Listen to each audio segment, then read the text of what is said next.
NFL Game Pass is now exclusively on DAZN. Let's get this thing going. Watch every game, plus the playoffs and Super Bowl. It's your all-access pass.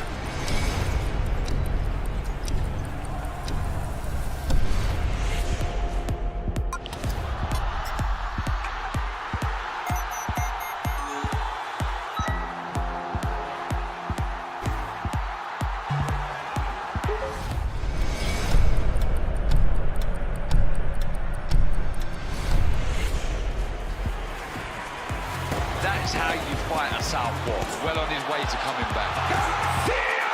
Cacace does it again. Look at the emotion.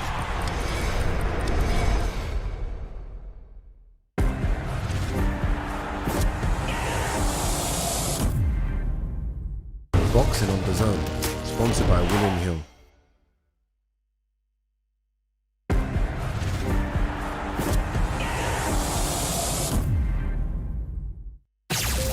Hello, darlings. Aunt Helga. Futuristic scooters, old school website.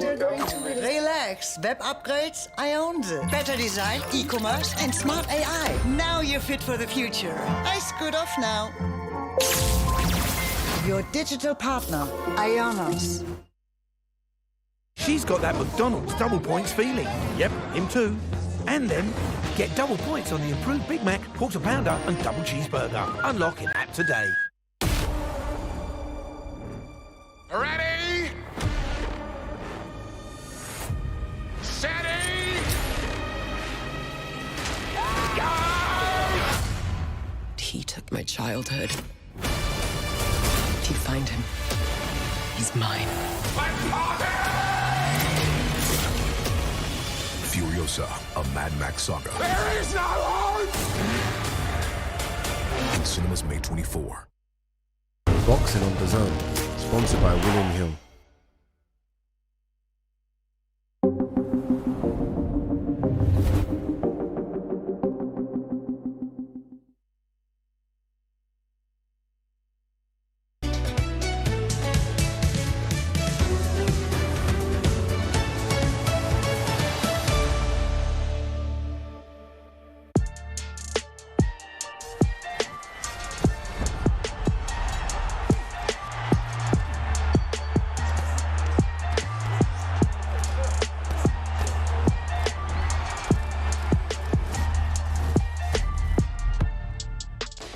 All right, people, here we go. We are here, day 4 in Riyadh, Saudi Arabia. Maybe the most important day, because today we make it official. The fighters are going to step on the scales. Fingers crossed, no issues. They all make weight. They're going to come out here, and here we go. You know what? I might as well step on the scales as well. Let's see.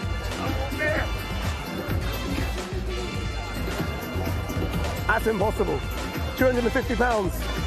Maybe not. All right, let's do this. Weigh-in day.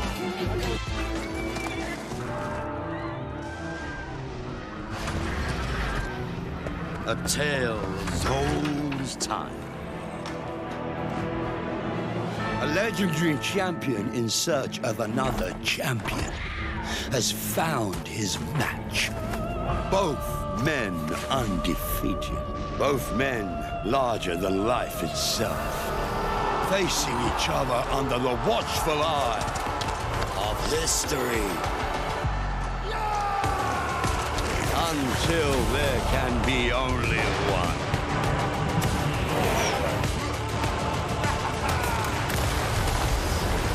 Let's get ready to rumble at Riyadh Caesar. It is time to fight.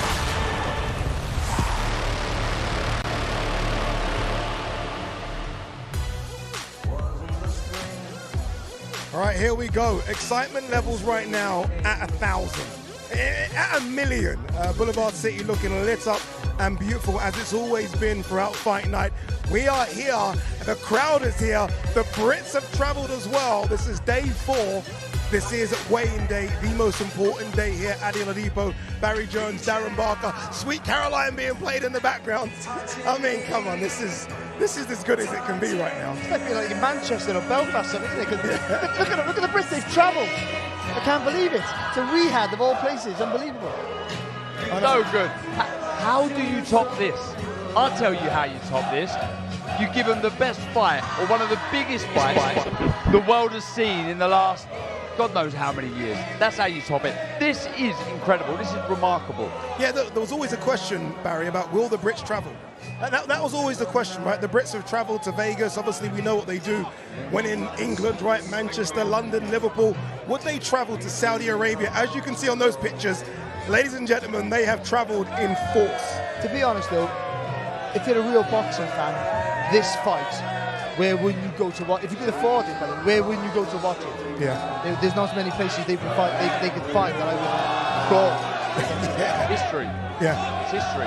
This means so much to so many people. And the two guys in the main event, they've got the opportunity to mark their place in boxing history forever. Yeah, guys, I'm going to ask you this at the end of the night. You know what I'm going to ask you? I'm going to ask you right now at the start of the night. You're both Fury.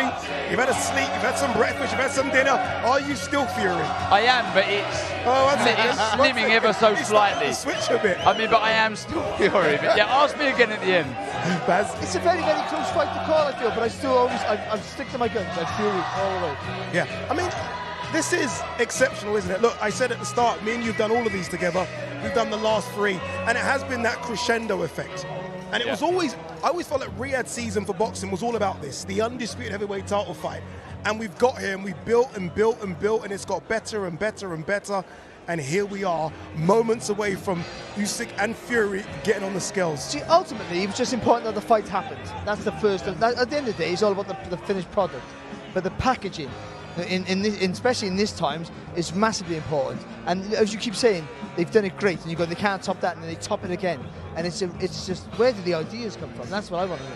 Yeah, I thought Fury and Ngannou, in terms of a spectacle, was insane. I've been told tomorrow's going to blow your minds. Tomorrow's going to blow your minds. Darren, you must be excited about tomorrow. Oh, I cannot wait. I mean, I'm not even talking about the fight. I'm just talking about the entrance. Magnitude of the fight is huge, but like you said, it's kind of just worked out perfectly. It's just built and built and built, and now we've got to this great occasion, the biggest fight in a long, long time. It's magical. All right, enough from us for now. Let's get the fighters on the scales. Let's throw it to your MC to get the show on the road, Mr. Thomas Schreiber. Ladies and gentlemen, welcome to the official weigh-in for Ring of Fire, a great night of World Championship Boxing tomorrow, live from Kingdom Arena in Riyadh, Kingdom of Saudi Arabia.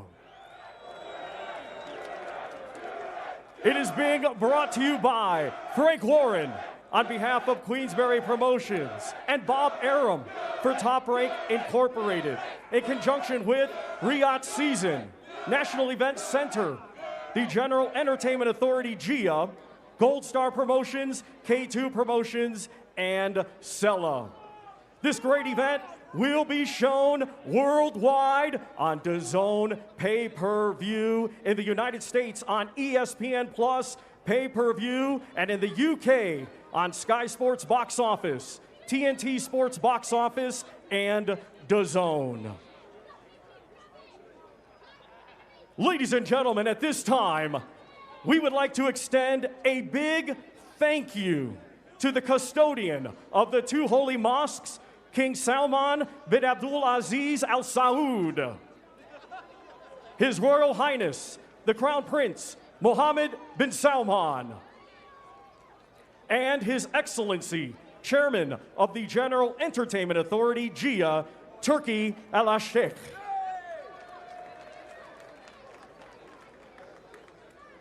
Ladies and gentlemen, the time has arrived for the weigh-in process to begin. Boxing fans joining us around the world, and boxing fans joining us here in beautiful Kingdom of Saudi Arabia. Let's hear it out there. Our first two fighters to the scale, competing tomorrow in a scheduled 10-round international featherweight contest. Let's first welcome a native of Afghanistan, now fighting out of Dubai, United Arab Emirates. He brings a professional record consisting of 16 wins, just 1 defeat, 5 wins coming by way of knockout. Here is Hasibullah Ahmadi.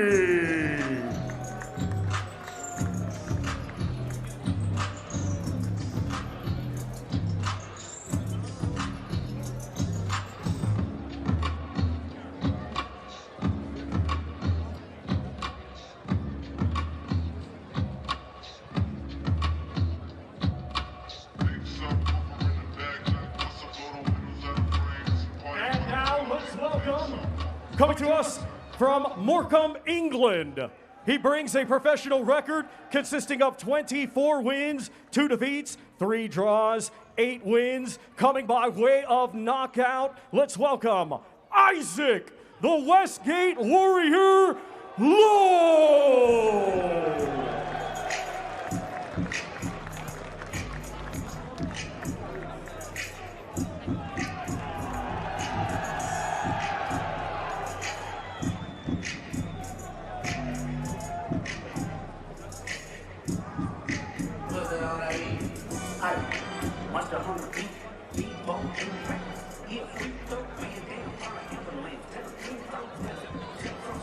127.7 for Hasibullah Ahmadi.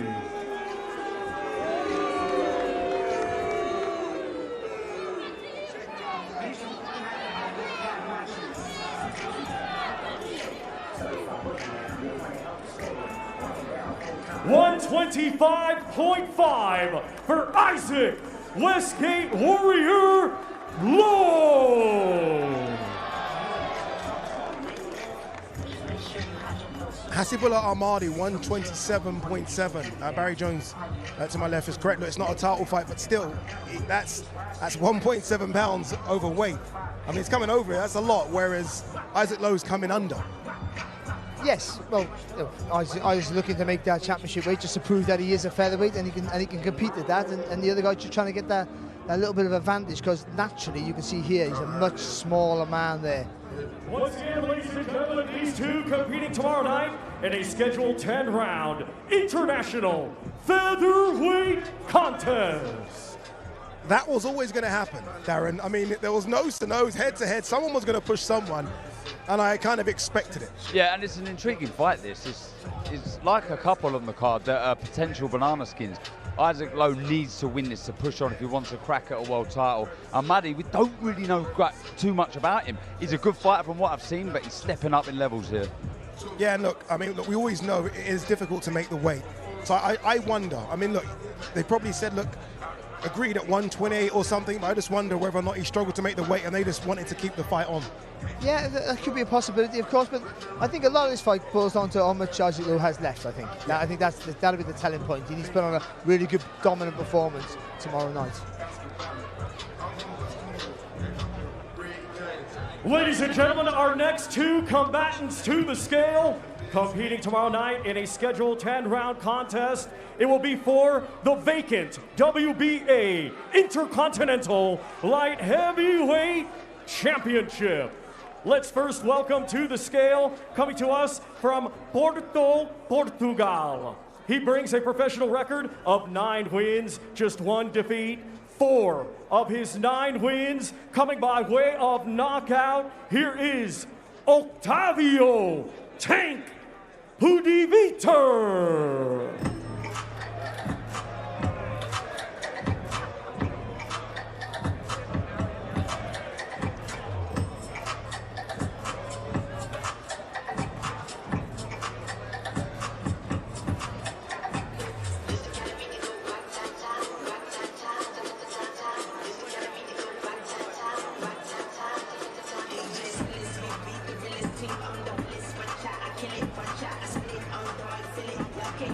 Let's welcome a native of Poland, now fighting out of Kyiv, Ukraine, undefeated with 9 wins, 3 of his 9 wins coming by way of knockout. Let's welcome Daniel Lapin.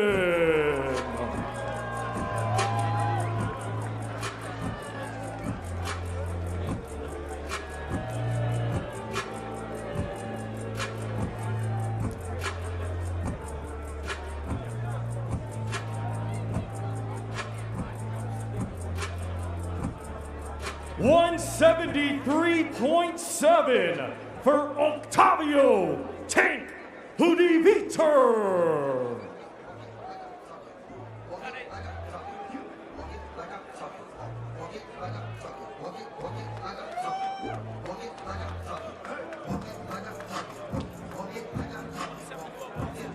$174.7 for Daniel Lapin.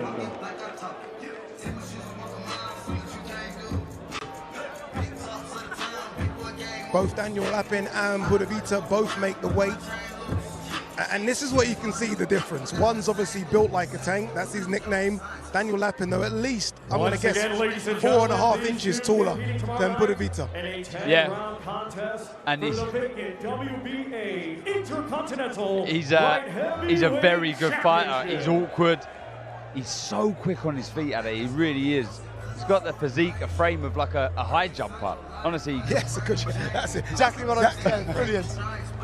But yeah, it's a good fight. Pudivtr needs to get close, needs to try and rough up Lapin. He brings it, he leaves it all in the ring, so it could be interesting. Yeah, when you're a tall fight, you've got all the advantages, but if the guy can get in close and slide underneath your long jab, then he has a chance. He certainly does. By the way, yesterday, obviously, we saw Evander Holyfield and Lennox Lewis here. Another great heavyweight champion has just walked in. The great Larry Holmes, arguably top 4, top 5 heavyweight of all time, is in the building. One of, if not the best jab in heavyweight history. Agreed. Absolutely fantastic. A whipping shot with loads of power on it. It was fantastic. Our next two combatants to the scale competing tomorrow night in a 10-round contest. It will be for the vacant IBF International Cruiserweight Championship. Let's first welcome from Frankfurt, Germany, undefeated with 12 wins, 10 of his 12 wins coming by way of knockout. Here is Michael Seitz. That don't kill me, can only make me stronger. I need you to hurry up now, 'cause I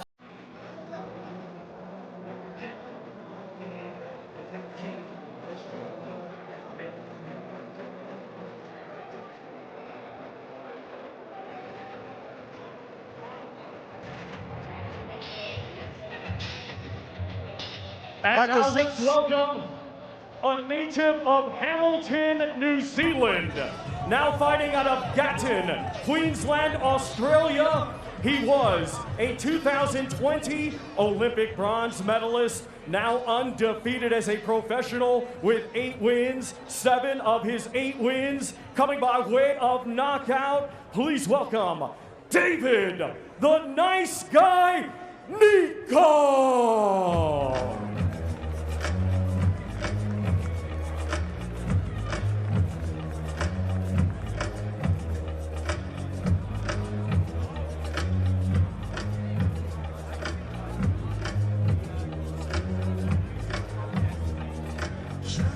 $198.5 for Michael Seitz.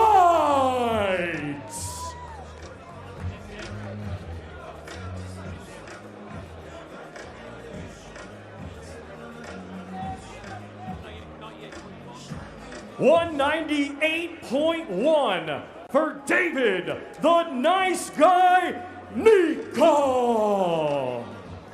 Both guys nearly identical in weight. Both of these guys unbeaten.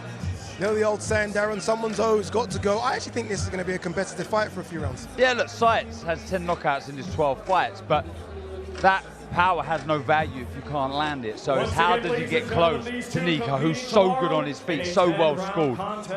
And also, you know, he's hittable. Sorry, that's what I would say. And with Nyika, though, having such good distance, reach of distance, and he punches on the move as well, it's going to be very difficult to stay out the way. We're expecting big things from this kid, but he needs to perform on Saturday night.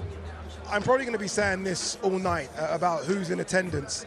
To add to the Larry Holmes thing I just said a couple of minutes ago, one of the long reigning heavyweight champions in the building, Vladimir Klitschko, is here as well. I'm here to support his fellow Ukrainian, Oleksandr Usyk. Our next two combatants to the scale competing tomorrow in a scheduled 10-round contest. It will be for the vacant WBO Intercontinental Heavyweight Championship. First, we welcome from Hamburg, Germany. He brings a professional record of 25 wins, 3 defeats, with 20 of his 25 wins coming by way of knockout. Here is Ilya Mezencev.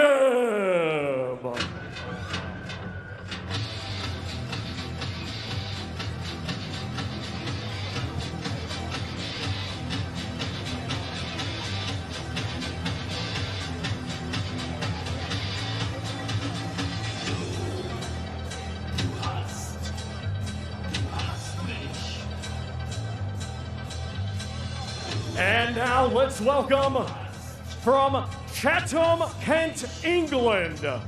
He had a stellar amateur career, and now at the age of just 19, he is undefeated with 8 wins, 6 of his 8 wins coming by way of knockout. Here is Moses Itauma.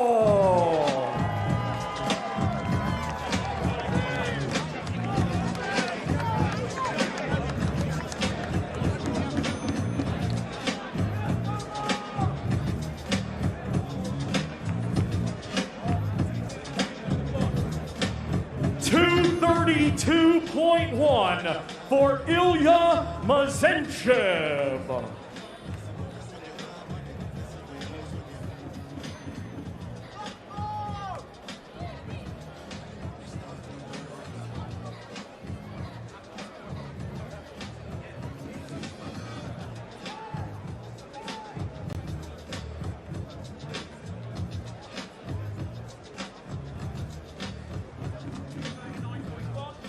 .239.1 for Moses Itauma.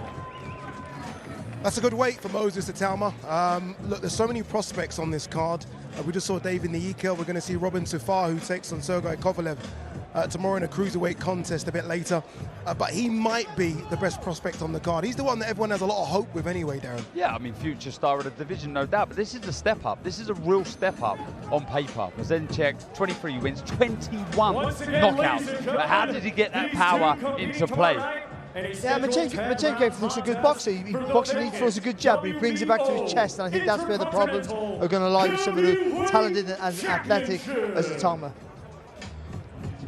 I've been one of those that have questioned Itauma's size, but then when you see him get on the scales and hit basically 240 pounds, you're like, okay, maybe I've questioned it wrong. Yeah. He's a big boy. He is a big boy, and he's so quick with it, so elusive, so nimble, but generates so much power through that speed. Talent, ridiculous talent and in he's abundance. Smooth, isn't he, with his work? He's like no effort when he's throwing punches or moving around the ring, and that's a real talent.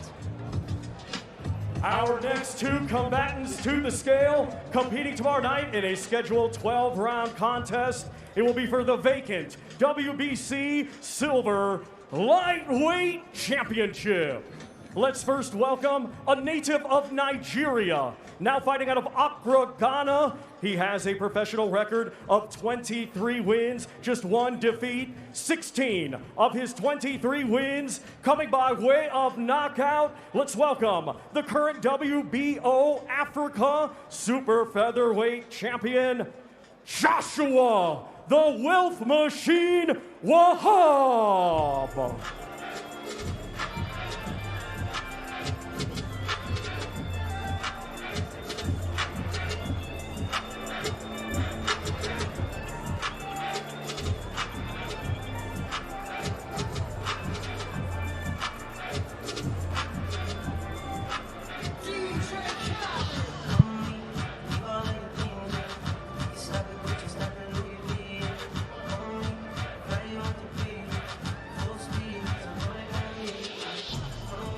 And now let's welcome from Portsmouth, England, undefeated with 15 wins, 11 of his 15 wins coming by way of knockout. Here is the undefeated former WBA Intercontinental Lightweight Champion, Mark Chamberlain.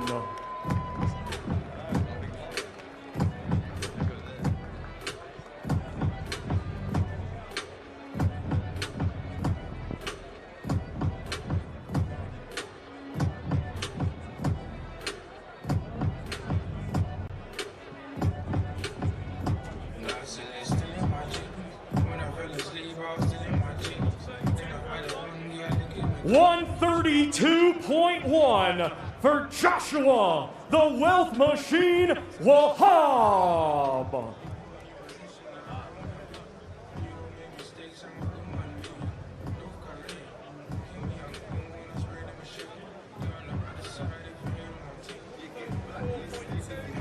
$134.2 for Mark Chamberlain. Yeah, look, Mark Chamberlain, fantastic last time out against Gavin Gwynn. Surprised a lot of people. Certainly surprised Barry Jones. Maybe thought that was going to be a lot of a tougher test. On paper, it looked like that, but Mark steamed him. Yeah, it should have been a tougher test because Gavin Gwynn's as tough as they come. But yeah, what impressed me with Chamberlain is his judgment of the distance is fantastic. He can punch hard and clean wherever he is, whether he's a long fighter, whether you're close or far away, he gets the maximum power on his shots. But in Wahab, he has a guy, Darren, who's good lateral movement and a decent left hook. Yeah, Wahab, he brings it every single time he fights. He leaves everything in the ring. But this is a very, very important fight for Mark Chamberlain. Ranked number 10 already in the WBC. This WBC silver belt is going to fly him up those rankings. That means he's quite close to potentially an eliminator or a world title fight.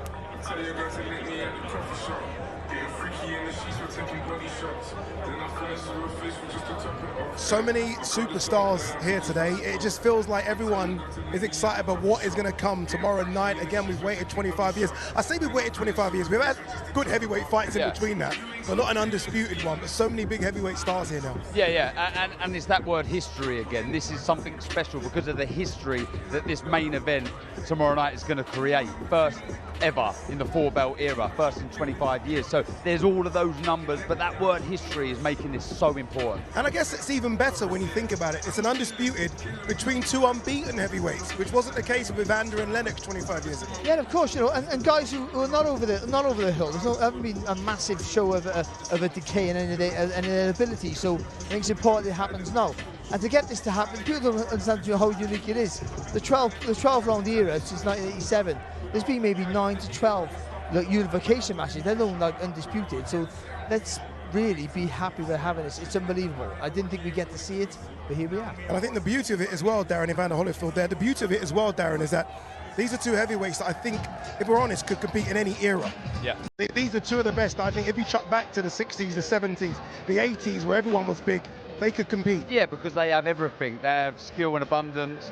They have power. They're unorthodox in some ways, but the footwork from both is brilliant. The size of Fury is incredible. Yeah, this is really intriguing, this battle between these two.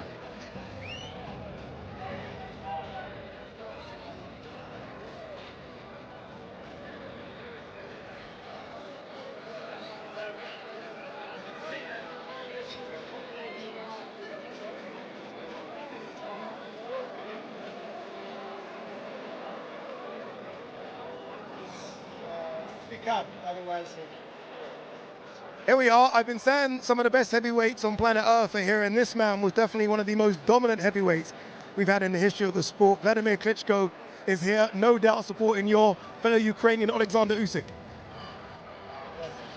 Right here.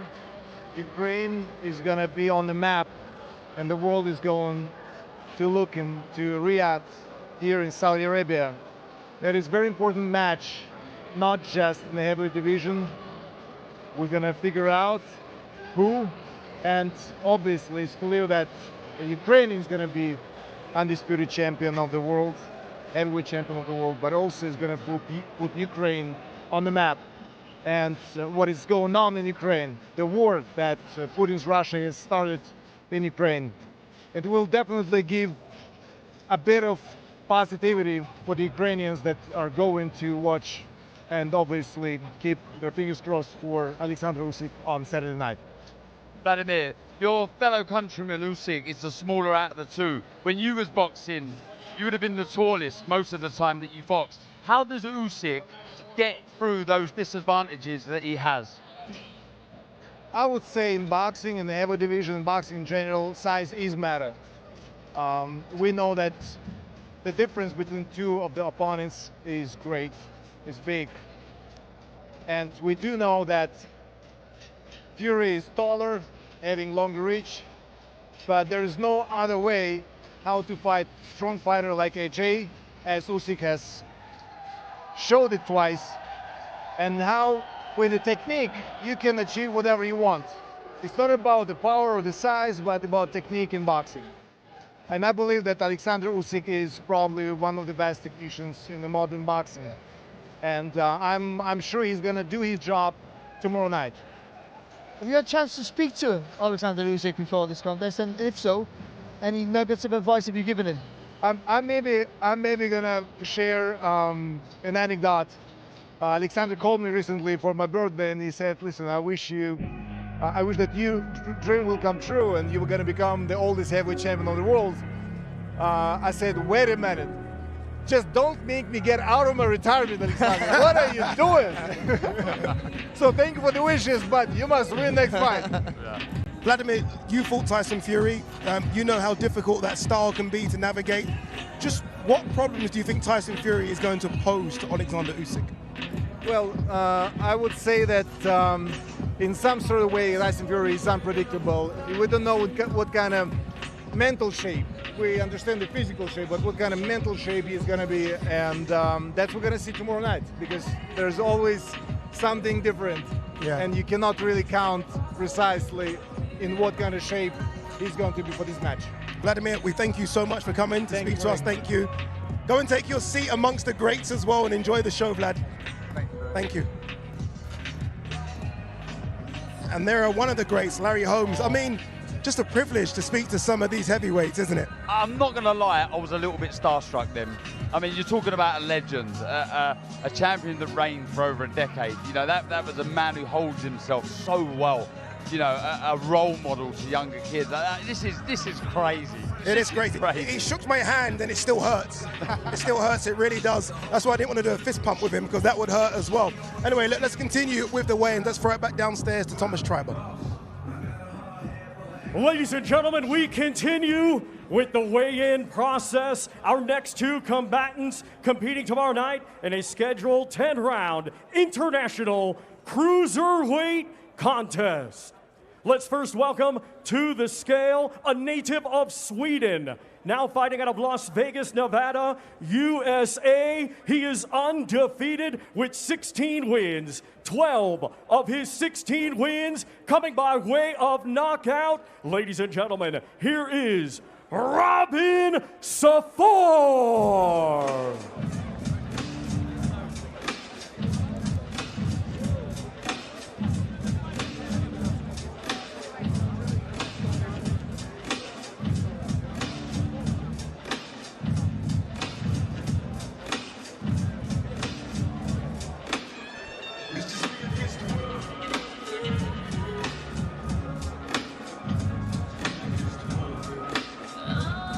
And now let's welcome a native of Russia, now fighting out of Fort Lauderdale, Florida, USA. He has a professional record consisting of 35 wins, 4 defeats, 1 draw, with 29 big wins coming by way of knockout. Here is the former unified light heavyweight champion of the world, Sergey the Crusher Kovalev.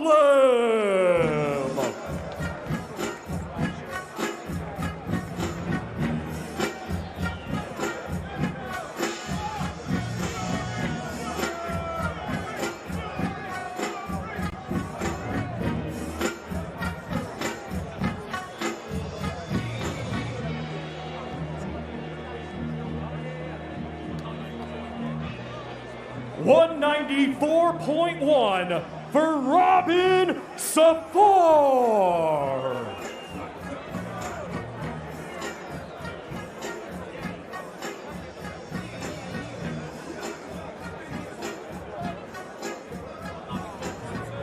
$194.2 for the former world champion Sergey the Crusher Kovalev.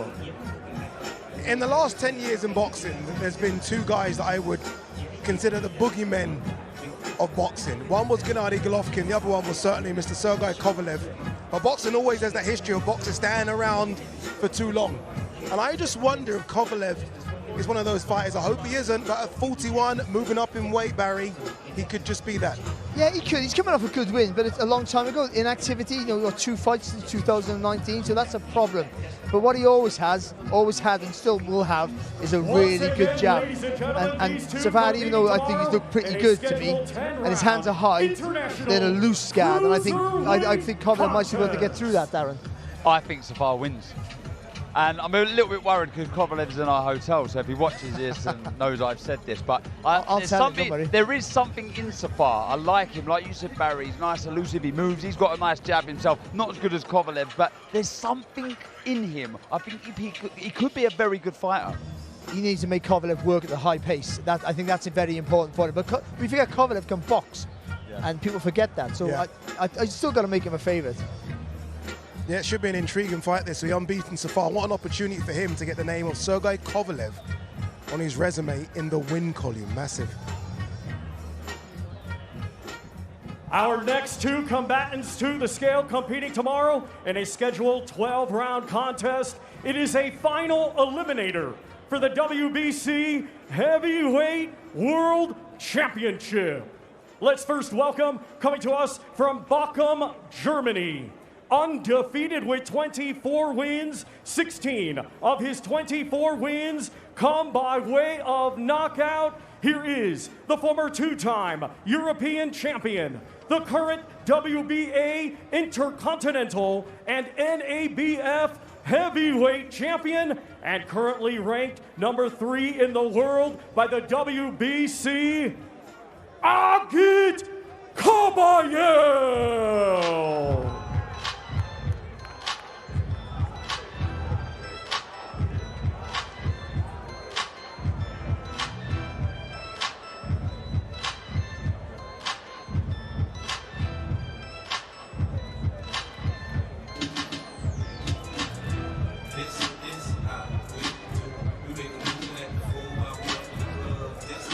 And now let's welcome a native of Cuba. Now fighting out of Miami, Florida, USA. He is undefeated with 24 wins. 17 of his 24 wins coming by way of knockout. Here is the current WBC Continental Americas and NABO heavyweight champion, and currently ranked number 2 in the world by the WBC, Frank the Cuban Flash Sanchez.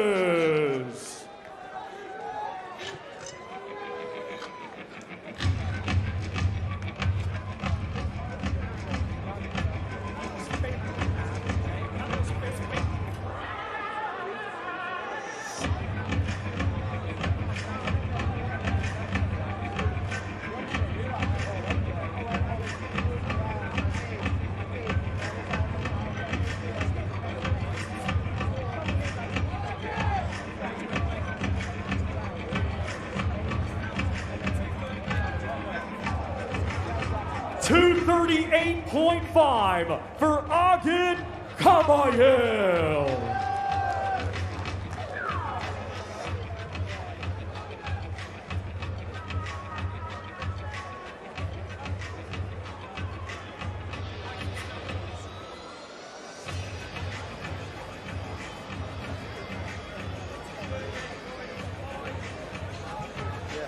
.238.5 for Frank the Cuban Flash Sanchez. An intriguing battle in the heavyweight division between two unbeaten fighters, both of them desperate for a crack at the real big guns in the heavyweight division. And I think, Darren, the winner of this has to get that big fight next. They just have to. I think so, yeah. It's a tough one to call. I'm leaning towards Sanchez here, but I went against Kabayel last time. I thought Makhmudov would win, and he ripped up that script and proved me wrong. I think the winner of this fight needs to grab hold of the pace, needs to be in charge of the tempo of this fight. Sanchez can be lazy at times, and I think Kabayel, typically German, very economical, walks forward, high guard, can move as well. So I think the winner of this needs to grab hold of the tempo, be in charge of the pace of this fight. I agree with that, and I would say Kabayel, who showed a real tactical awareness, I think, against Makhmudov, needs to be busy, in and out with the movement, and because Sanchez has that Cuban timing, fantastic. He can hit you, he'll lean back and hit you with the hook over the top, and he does have heavy hands, so I favour Sanchez quite big. I think if it's a difficult fight for him, I think he finds the punch to finish it. I've been fortunate enough to be in the gym same time as Sanchez a couple of days this week, and just to watch him work out, it's frightening what he can do. Especially when you consider this guy is 6'4", 6'5", 240 pounds, and his agility is incredible. Yes, it's incredible. And some of the Cubans that do make their way to America, they lose a bit of discipline, and you can see in their body, in their shape. You look at Sanchez on the scale there, looks unbelievable. He just needs to be a little bit busier, and he's going to be far more effective. And then, if he's going to fight for world honours, if he's going to come against Fury or Usyk, he's going to have to be busier, be more assertive in his work, because he has all the talent there, just as long as the work ethic matches that talent. Yeah, I was listening to you on commentary, Darren, when he fought Junior Farr, Frank Sanchez, last time out, and you, for the first round or so, were kind of upset with his pace. Look, do you know what it is, Addy? I know he can do it. It's not like I don't think he can do it. I know he can do it. He's got talent in abundance. His footwork, his hand speed, the way he puts the shot together, it's there. So that's the only reason I get frustrated. But that does show also on the flip side that he's got ring craft, he's got ring IQ, that he didn't rush anything, he took his time, and ultimately he looked very good in getting the finish. Yeah, look, it's going to be a good fight. There are so many Evander Holyfield. Keep him on the screen. Keep him on the screen. The real deal Evander Holyfield, who fought some of the best heavyweights that we've ever seen. But look, it's going to be an intriguing fight. Two heavyweights that, again, are desperate to climb that ladder, desperate to be main eventers. And it's a difficult fight to pick. It's a pick 'em fight. It is. Like I say, both. I mean, no, everything's almost identical there. Same age, same weight, same record. Sanchez has one knockout more, but what they do both have again is the chance to be one of the next stars of this division, because you know the big guns are kind of coming to the end of their careers. So we're looking for the new crop now, the next generation. All right, let's continue with the weigh-ins. Let's go back downstairs to Thomas Schreiber.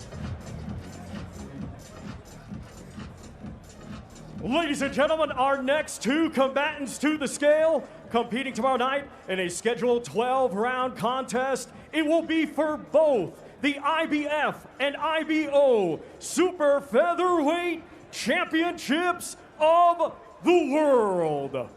Let's first welcome from Belfast, Northern Ireland. He brings a professional record of 21 wins, just 1 defeat, 7 wins. Coming by way of knockout, here is the reigning and defending IBO Super Featherweight Champion of the World, Anthony, the Andy Town Apache Cacace.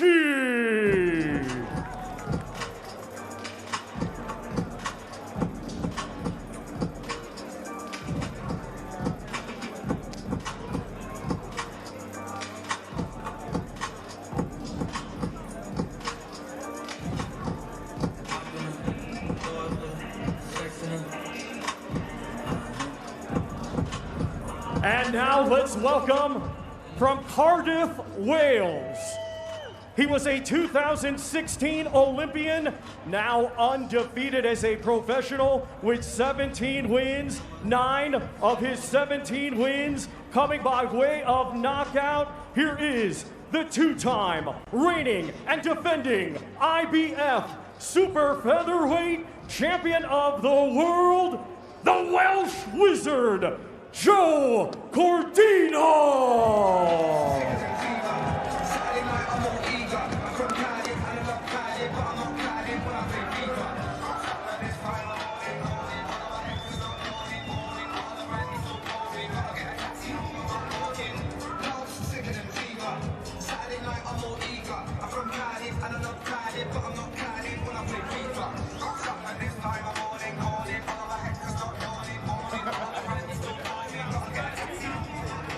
£129, 13 ounces for Anthony, the Andy Town Apache Cacace.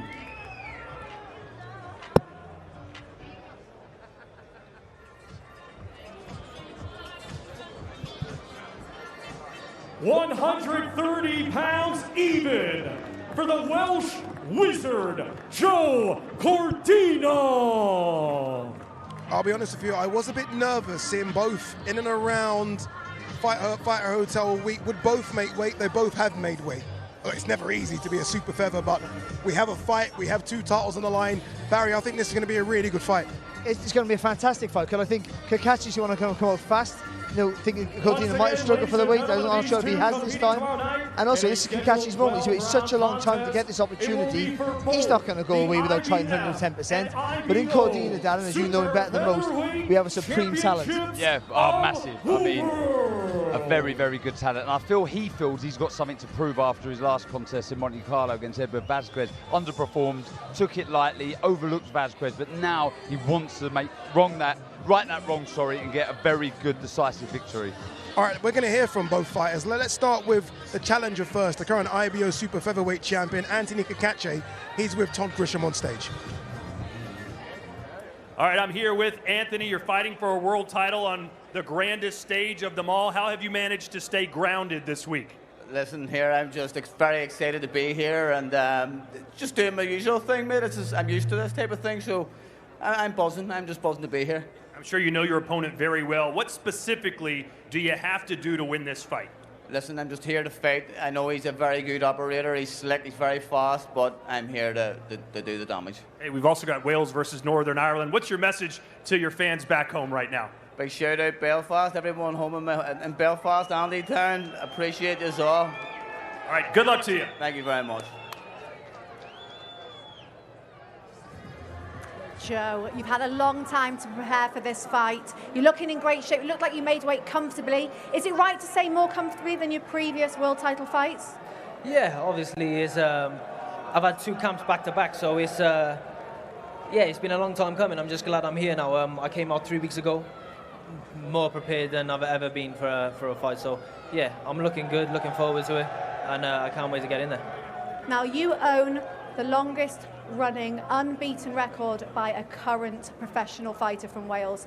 You'll be looking to extend that record. Just try and sum up what that means, getting the win and defending your belt. Yeah, of course. I'm just trying to do me, keep winning, keep moving forward, and keep carrying the flag of Wales on my back. So yeah, as long as I keep winning, everyone follow behind. One day out from the fight, any final message for Anthony Cacace and all the fans who are behind you? He knows what's coming. Like he said, he's going to bring it. I'm going to bring it. We meet in the middle of the ring, and we'll deal with it. Final message to the fans? Thank you very much, and just keep supporting, and just keep an eye out, because it's going to be electric. Best of luck, Joe. Thank you. He's right, it will be electric. It's going to be a good atmosphere in the building as well. This is, if you like, this is almost the prelims for Queensberry versus Matchroom as well. Obviously, Queensberry, Cacace, and Cordina, Matchroom. Should be interesting. Yeah, it is a little taster for what we've got in a couple of weeks' time. I really like the fight. Cacace, this is his last opportunity, if you like, to win a real major world title. Joe Cordina wants to right the wrong of the Edward Vazquez. Though he got the win, he feels like he underperformed. So I think you put everything in the pot there, it makes for a brilliant fight. I think Joe boxes better with a chip on his shoulder. You've seen in the Rakhimov fight there when he had... Oh, sorry. Sorry, stop right now. Yeah, I am. Yeah, when Duran walks in, Roberto Duran, everything has to be on pause. I mean, we've got some great... We're going to have to do a top 5 sort of rankings of the fighters here. He's in my favourite fight of all time, even though he beat my hero, Sugar Ray Leonard. Montreal. It was just an absolute beautiful fight. I will say this, Roberto Duran, #1. I don't know who's going to come and top that. Roberto Duran, the best fighter here so far. Incredible fight. And it's good to see him in good health as well. He had a health scare a few months ago. You can see him walking, laughing, joking. It's good to see the great man in good spirits. Yeah, enjoying himself, taking it all in. I bet he wish he was able to fight this evening. Probably still can fight. All right, let's go back down to Thomas Stryber to continue the weigh-ins. Our next 2 combatants to the scale, competing tomorrow in a scheduled 12-round contest. It will be for the vacant IBF Cruiserweight Championship of the World. Let's first welcome, coming to us from Riga, Latvia. He has a professional record of 28 wins, 2 defeats. 20 of his 28 wins coming by way of knockout, here is the former 3-time Cruiserweight World Champion, Briedis.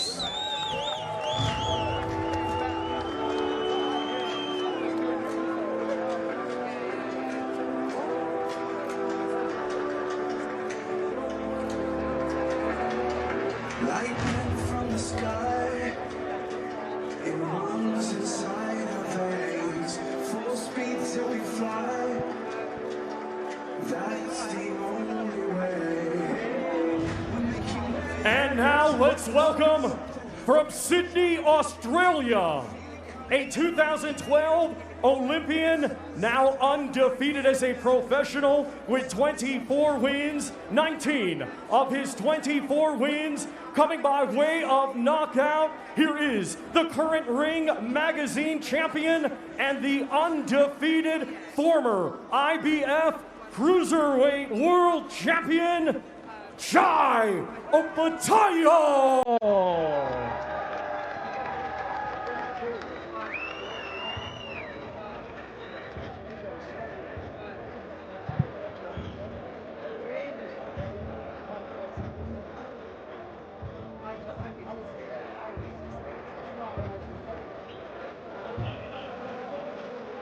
199.1 for Briedis.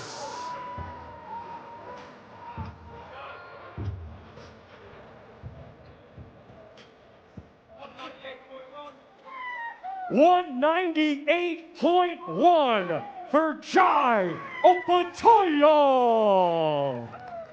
Opetaia versus Briedis, a rematch of the fight they had 2 years ago. Briedis breaking Opetaia's jaw in 2 places. Opetaia, though, still becoming the IBF Cruiserweight champion that night. I expect this one. I know a lot of people are sleeping on Briedis. I expect this to be a very, very good fight. Yeah, it is a good fight. The first fight was interesting. That break on the jaw, both sides was nasty. But I really believe Opetaia is going to do unbelievable things in this sport. I think he's going to step up to bridgeweight, step up to heavyweight. One day in about 20, 30 years, we're going to see him walk past, like we've seen Duran, Holyfield, and we're going to say, wow, what a fighter Opetaia was. If it's anywhere as good as the first fight, we're in for a treat. And I agree with that. I do think Opetaia now might just have enough to maybe, I feel disrespectful for saying this, stop Briedis. Well, that's a big statement if he does. Briedis, by the way, has worn those glasses throughout fight week. I'm intrigued as to ask, hopefully Todd Grisham asks why, but Briedis, the former IBF Cruiserweight champion, is alongside Todd Grisham. Let's hear from him.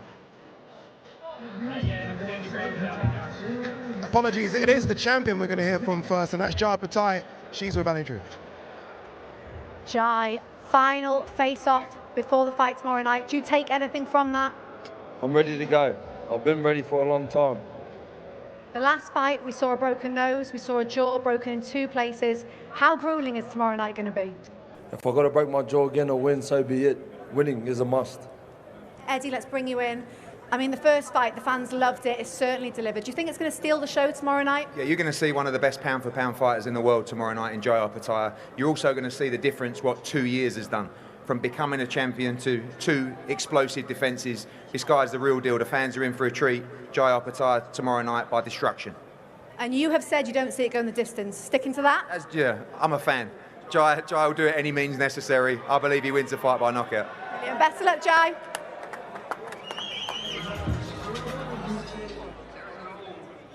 All right, I'm here with Briedis. You don't need me to tell you how brutal that first encounter was. How physical do you think this rematch is going to be? I think that it will be 100%. We saw how good shape we are, and yeah, it will be a great fight, tough, great fight. Many people believe this is do or die for you, considering at this stage of your career. How much pressure are you feeling right now? Right word to say, win or die. Win or die. You broke his jaw in 2 places last time. What do you think it's going to take to slow this big man down? We will see how strong he is mentally and physically. We saw he's very strong, and that's why we come here for till the 2 years when it's happened. Can't wait to see it. Good luck to you. Briedis, everybody.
and a man I look up to very much in Mr. Frank Smith, Matchroom CEO.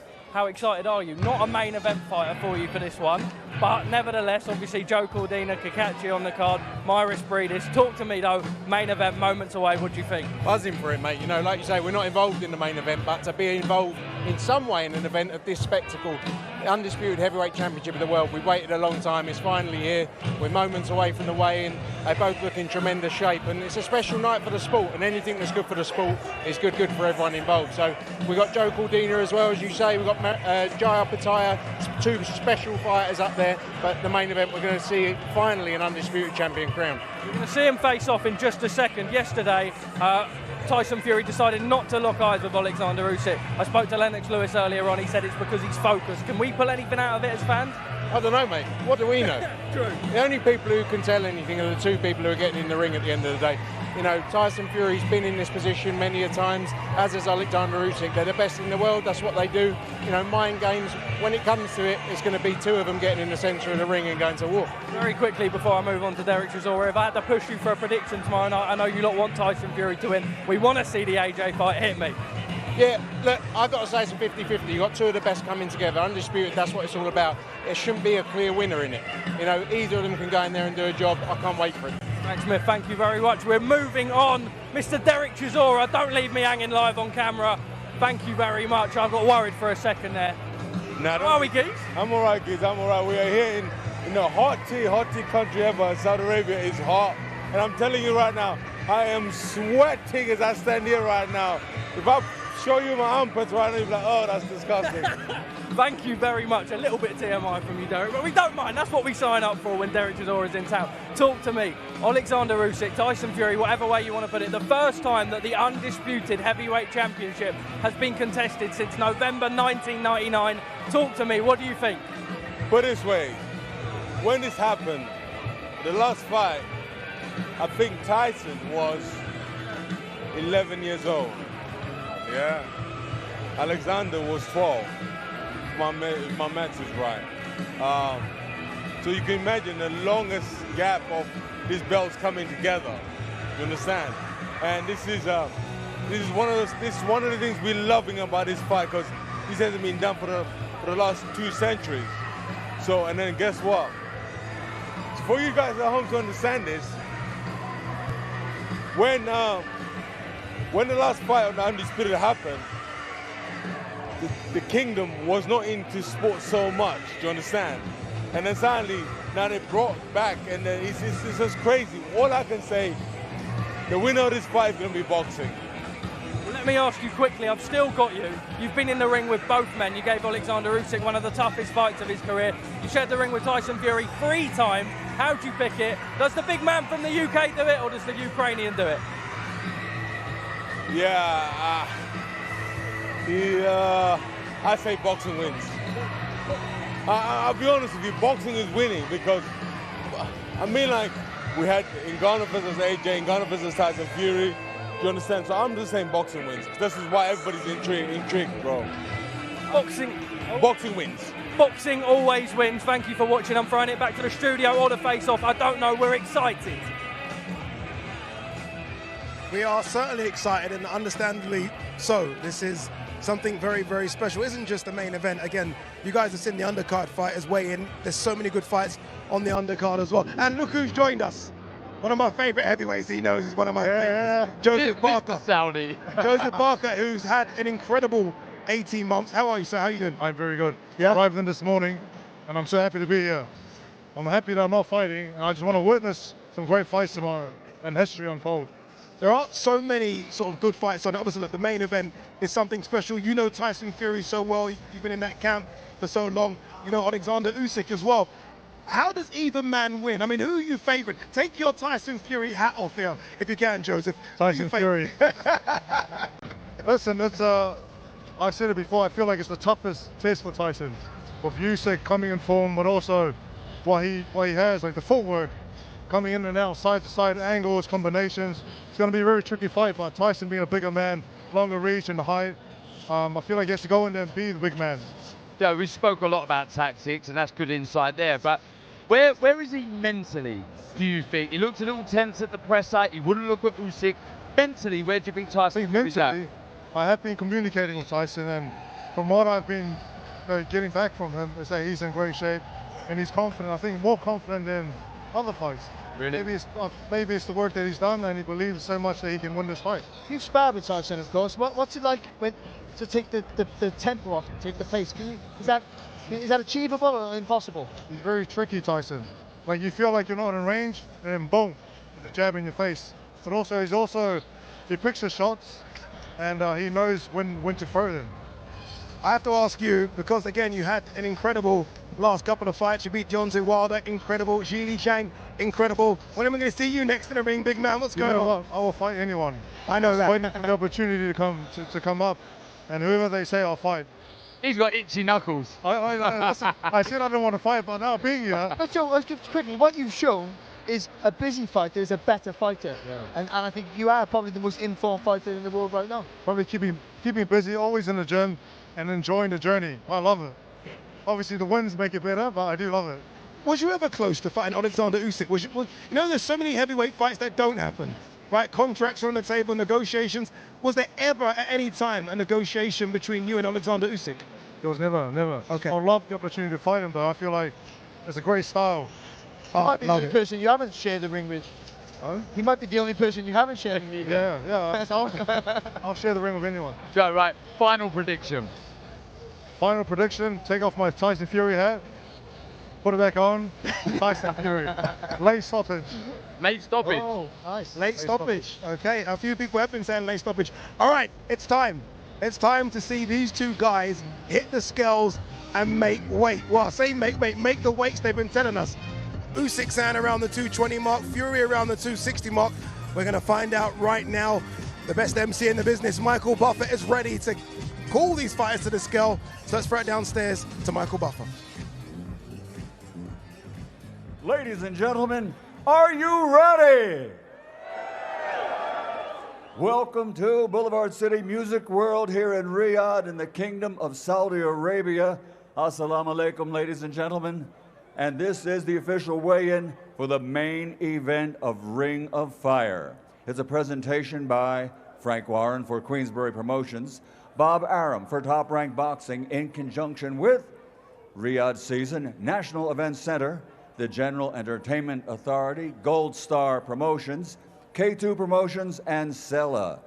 This contest we'll see tomorrow night is sanctioned by the WBA, WBC, WBO, IBF, and IBO, and on the line, the ring and lineal titles. Now for this event, ladies and gentlemen, a very special thank you to the custodian of the two holy mosques, King Salman bin Abdulaziz Al Saud, His Royal Highness the Prince Mohammed bin Salman, and the chairman of the General Entertainment Authority, His Excellency Turki Al Sheikh.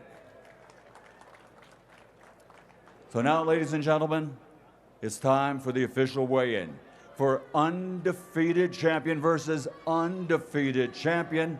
It's all at the Kingdom Arena, Riyadh, Kingdom of Saudi Arabia. It'll be 12 rounds of boxing for the undisputed heavyweight championship of the world. Let's bring the warriors to the stage and to the scales. First, an Olympic gold medal champion. Now, as a professional, 21 fights, 21 victories, 14 wins by knockout. He's the former undisputed and undefeated cruiserweight champion of the world. From Ukraine, the reigning, defending, undefeated WBA, WBO, IBF, IBO, heavyweight champion of the world, Oleksandr Usyk.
Champion Oleksandr Usyk.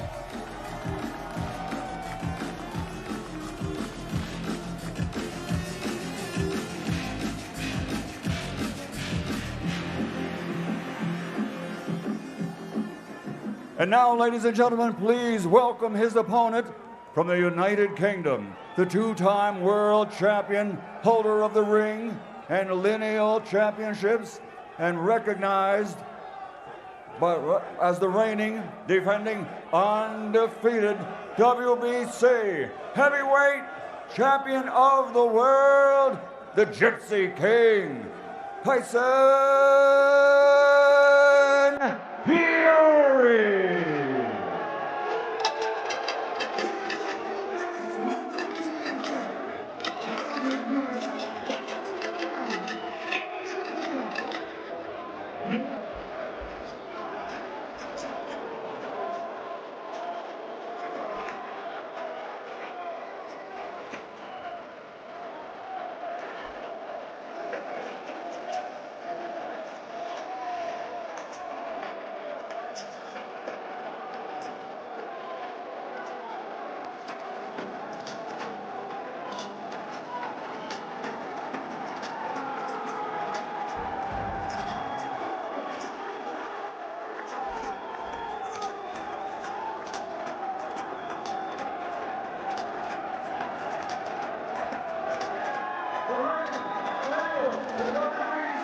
Heavyweight world champion, the Gypsy King, Tyson Fury. First onto the scales will be the champion from Ukraine, Oleksandr Usyk.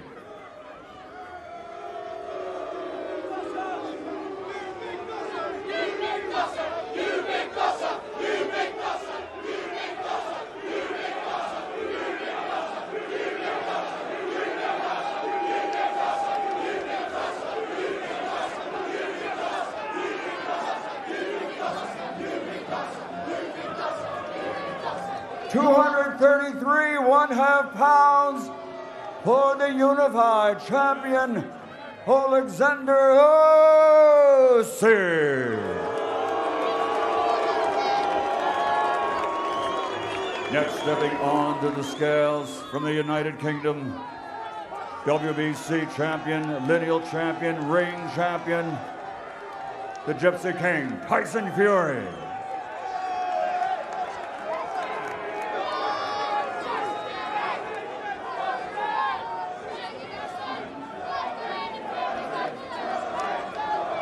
£262 for Tyson Fury.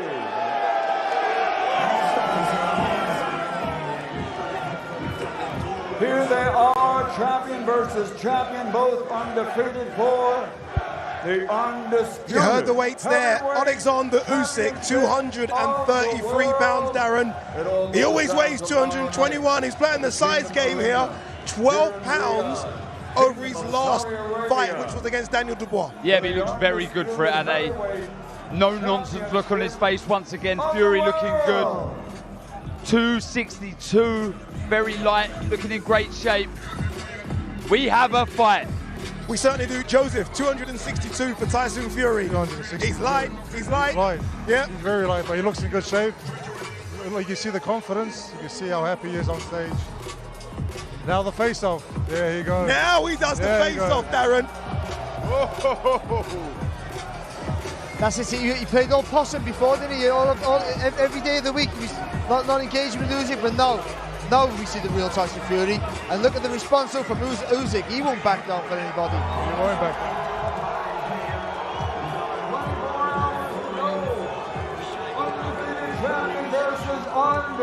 Let's not forget their weights. That's intent on both. Usyk wants to be physically from a big physical presence, so when he does attack, he can push Fury back possibly.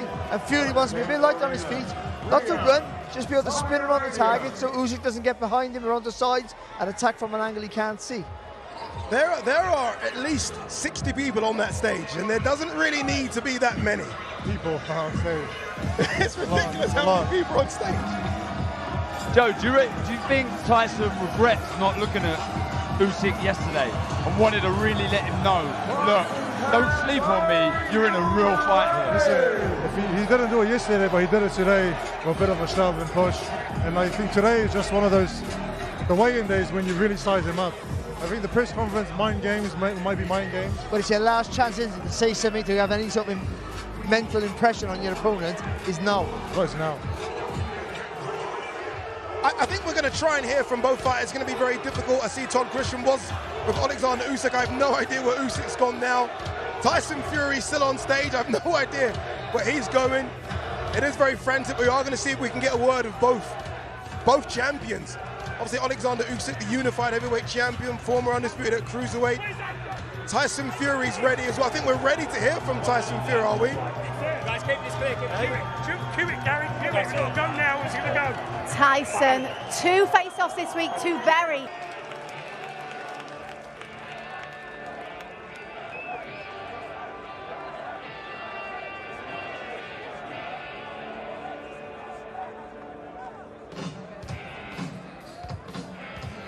I love that weigh-in. I absolutely loved it. That's weigh-ins for me. Nose to nose, a bit of a push and a shove. I loved it. That's how it should be, Joseph. I think it's fair to say both guys are amped up and buzzing and ready. I don't think we've ever seen Usyk as fired up as that. No. We've seen it from Fury before, but he means business. He wants the victory bad tomorrow night. And it's also good to see Fury at last ignite. That's the Fury we know. We want him to be a bit angry. We want him to start trying to bully mentally Oleksandr Usyk before he tries to bully him physically in the ring. Final question for you, Joseph. The weights, Fury in the 260s, Usyk 230s. What'd you make of that? Listen, they're both in great condition for this fight. Both in top shape, ready for a great performance. Both guys. Look at this. There's Tyson Fury out. He's gone back to the hotel. He's making sure it's all business now. What would he do now? What do you guys do after weigh-in? Do you go back, get a food, massage? What do you guys do? For me, I'll go back, play some cards, watch some movies, have a nice feed and relax. Indeed. Tyson will probably do the same thing, go back home and chill out with his family, friends, and just stay relaxed. I think it's most important is to stay relaxed before the fight. And Joe, this is where the mental preparation starts, though, isn't it? No, this is when you have to prepare yourself mentally for that battle tomorrow night. Yeah. There's Usyk's team as well going down the purple carpet.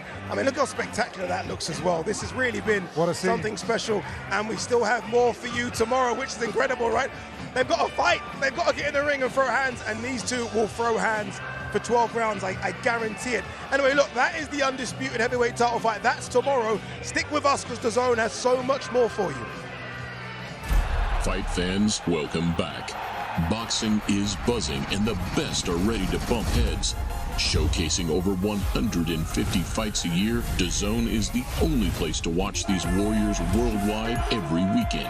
Size matters as 2 big men create one huge occasion. An undisputed king will emerge on May 18th when Tyson Fury and Oleksandr Usyk finally trade heavyweight leather. If you come for the king, you better not miss. A 5 versus 5 battle for bragging rights. Frank and Eddie send forth their stables to settle old scores. Few would settle the score with Sabriel Matias. June 15th, undefeated Lehman Perro marches forward to take on boxing's bona fide beast. June 29th, Phoenix will rise for 2 men with their eyes on the prize as Bam Rodriguez and Juan Francisco Estrada show that size actually doesn't matter at all. Explosive contests, multiple champions, just one place to catch every punch. Not like cumbersomely, but we're all here. We're all talking about the weight off camera here. Everyone's intrigued. Boulevard City looking fantastic, as it has been throughout fight week. Eddie Hearn has joined us in studio as well. Eddie, weights, let's talk about it. You were surprised with Usyk coming in at 233. Good or bad? I think it tells you the story of the fight. I think Usyk is going to box off the front foot. I think regardless of the size difference, I think he's going to try and bully Tyson Fury. You know, you heard him say there, I will not leave you alone. I think Fury's going to box off the back foot. He's coming in light. He's going to try and move. And I think Usyk's going to be on him. I think he's going to be, punches in bunches, using his angles. I think he's going to attempt to terrorise Tyson Fury tomorrow night. Now, whether that's even possible, I have no idea. But I was like a fan up there. I weaseled my way on the stage just so I could see it because I wanted to see it up close. And it's the first time I've ever seen Oleksandr Usyk show any kind of emotion. I mean, the teeth were gritted, and he was fired up. And I'll tell you, I can't wait for tomorrow. What an atmosphere here, by the way, as well. Eddie Hearn sneaking on stage. I was. Competition winner. I can't believe it, right? It's almost like cut the cornflakes out, you're back there. Eddie, you've done shows in Vegas, big ones. Canelo, you've done shows in the UK, Wembley Stadium, AJ. How does this weighing compare to those? You have to understand that when you come to a new territory, a new market, things take time. You know, it takes time to become a destination for boxing. The people from the area and from the Middle East take time to understand the sport, to learn the sport. It's growing on the ground here, but now you've got, I don't know, what, 4, 5, 6,000 Brits that have travelled over from the UK, from Dubai.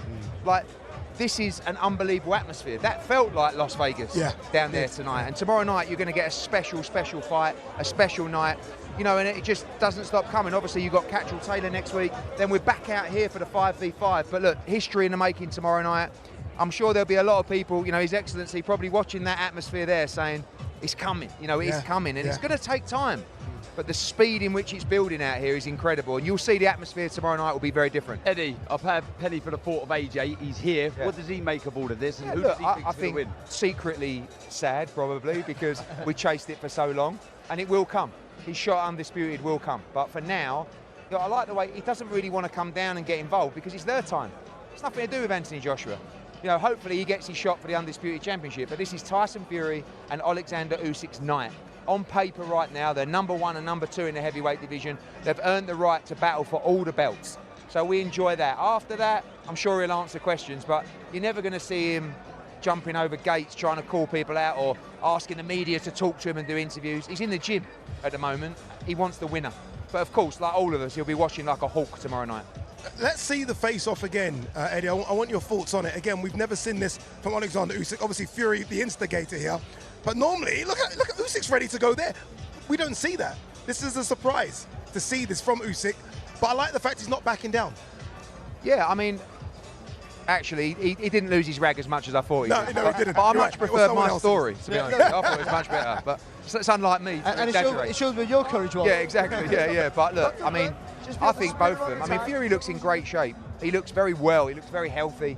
You know what you're going to get for Usyk. Listen, what is he, 12 pound heavier than the Dubois fight? I think interesting, if you look back on Usyk's weight as a heavyweight, especially over the last 3 fights, I think every one has been 221 pounds. You know, the 2 fights against AJ and the Dubois fight. So coming in 12 pound heavier, in my opinion, has to be a risk because you're not used to fighting at that weight. You know, I don't think he's going to tire. Is he going to have the same kind of intensity and output as before?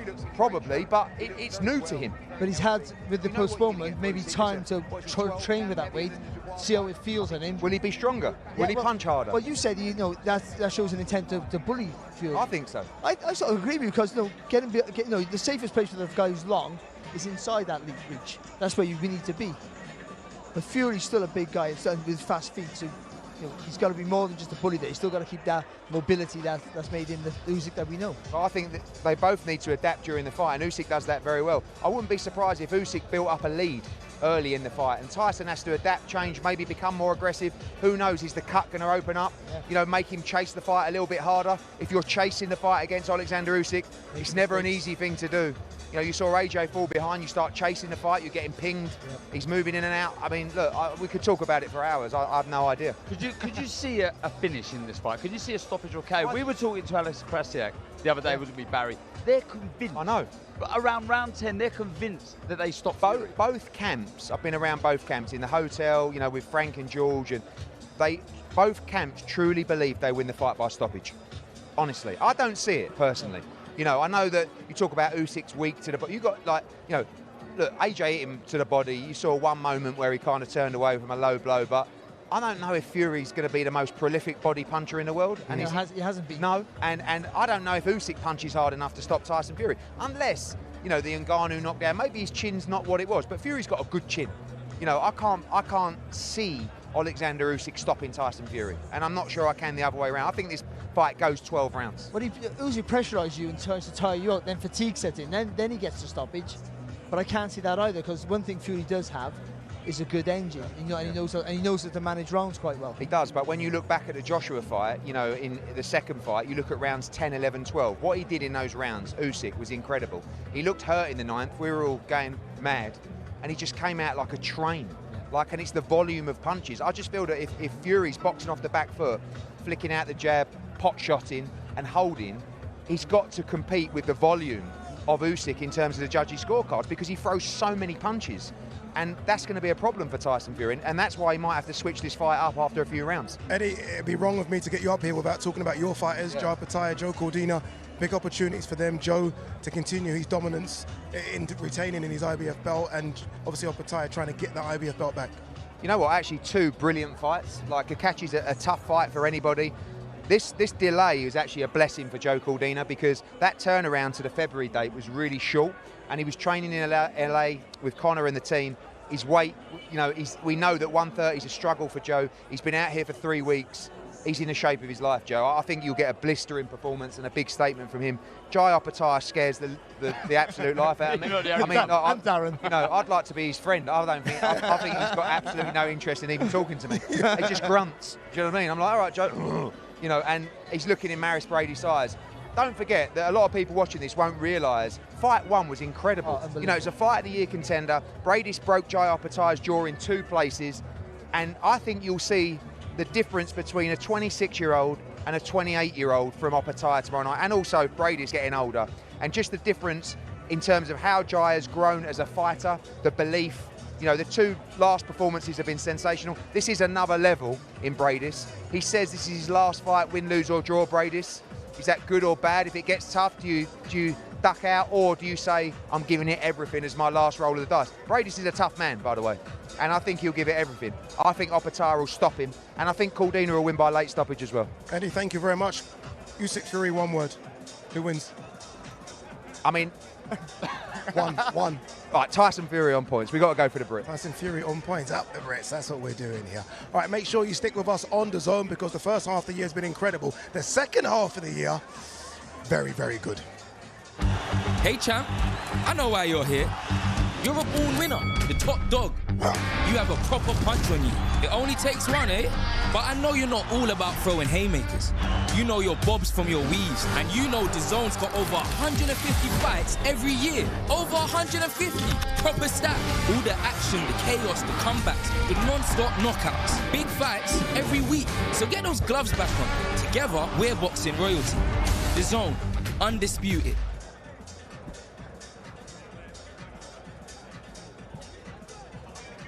There's another member of our team that really should be here, but he's not. He's a busy man. He's staying at home in New York, and that guy is Ariel Helwani. Ariel, I know you've been watching from afar. What have you made of all this, especially the weigh-ins?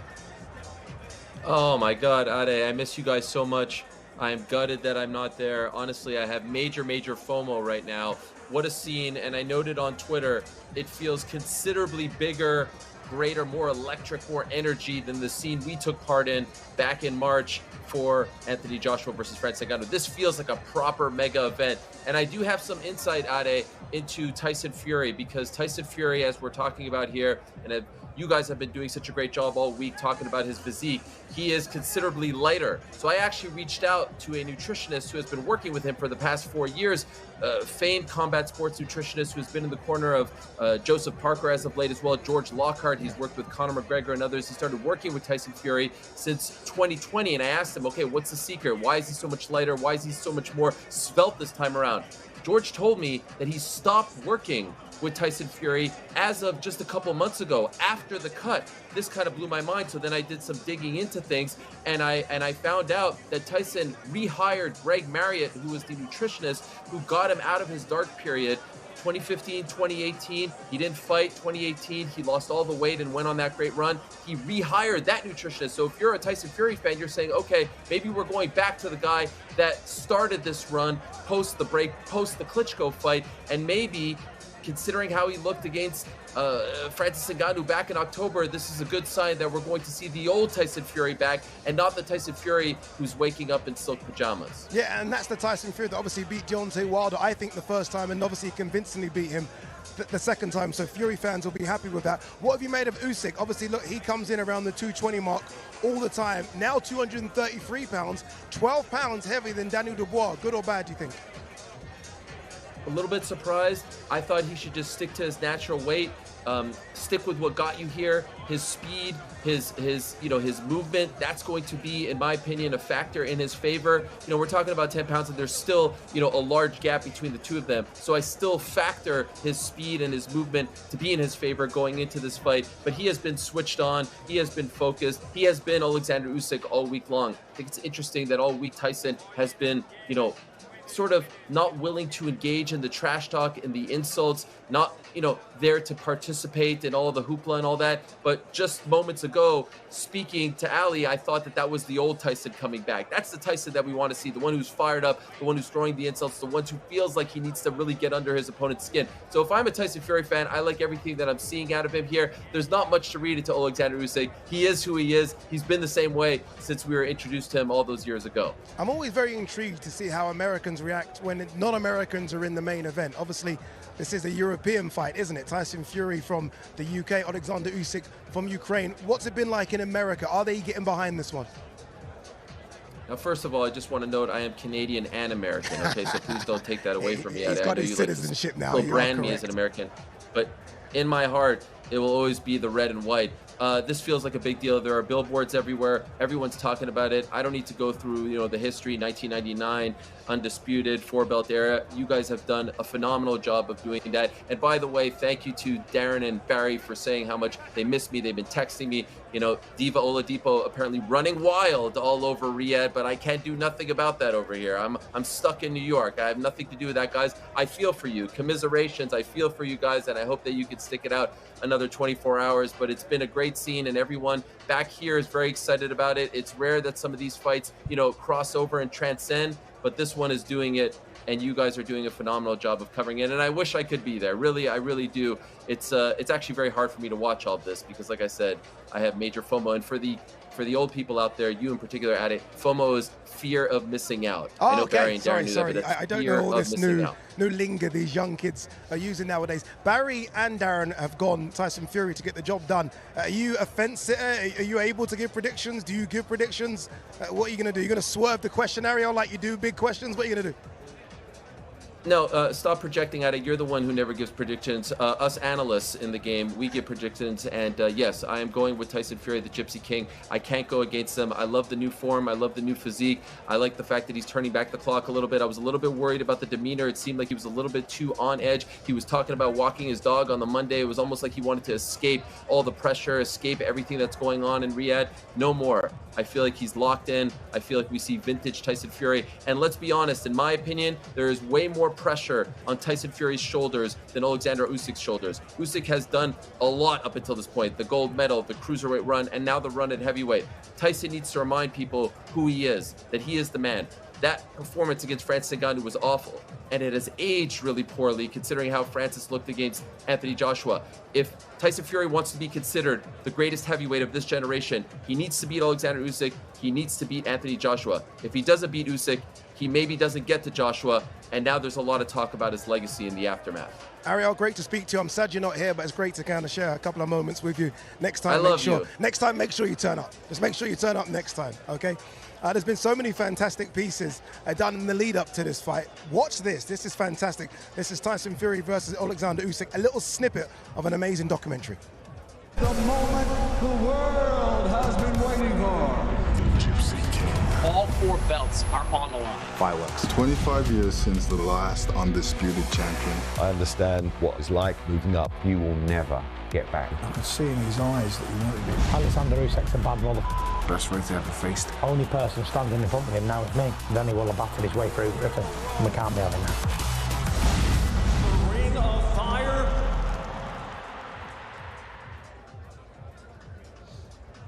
What a fantastic shot.